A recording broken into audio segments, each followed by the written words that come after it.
সুপ্রভাত আমার ছোট ছোট বন্ধুরা, তোমরা সকলে কেমন আছো? ও সকলে খুব ভালো আছো? আচ্ছা, বেশ বেশ। আচ্ছা, বলো তো, আমরা কে কে নকশা করতে পারি? ও মা, সবাই নকশা করতে পারি তাই না? নকশা করতে সবার খুব ভালো লাগে। হ্যাঁ, কি বলছো রিমি? তুমি বিয়ের বাড়িতে গিয়েছিলে, নকশা দেখেছো? আচ্ছা বলো তো, এখনকার বিয়ের বাড়িতে নকশাটা এক জায়গায় খুব দেখা যায়, কোথায় দেখা যায় কে বলতে পারবে? একটু ভেবে বলো। হ্যাঁ, ঠিক বলেছো, বাসনপত্রে, মাটির বাসনপত্রে, তাই না? হ্যাঁ, মাটির বাসনপত্রে সুন্দর সুন্দর নকশা করে সেখানে খাবার দেয়া হয়, তোমরা সবাই দেখেছো? আমিও তো দেখেছি জানো, তোমাদের মতো।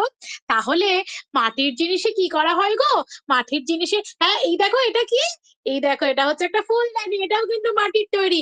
আজকালকে কি বলতো, আবার বোতলও কি সুন্দর মাটির হয়। তাহলে আমরা আজকে এই থালা বাসন কোথায় কি রকম জিনিস খাবারের ব্যবহার করি, খাবার খেতে ব্যবহার করি, সেই রকম আমরা করবো, জানো তো?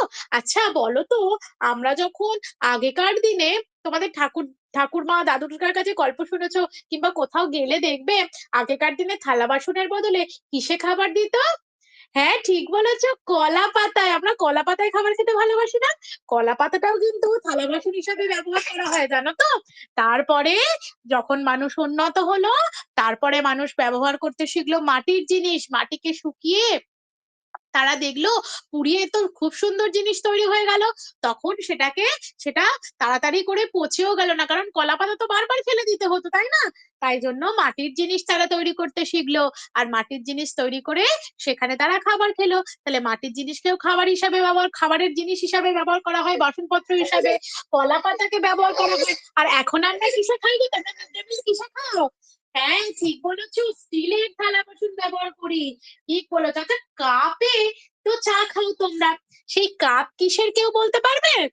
হ্যাঁ, ঠিক বলেছো, সেটা চীনা মাটির। তাহলে দেখেছো আমাদের কত রকমের জিনিসপত্র তৈরি হয়।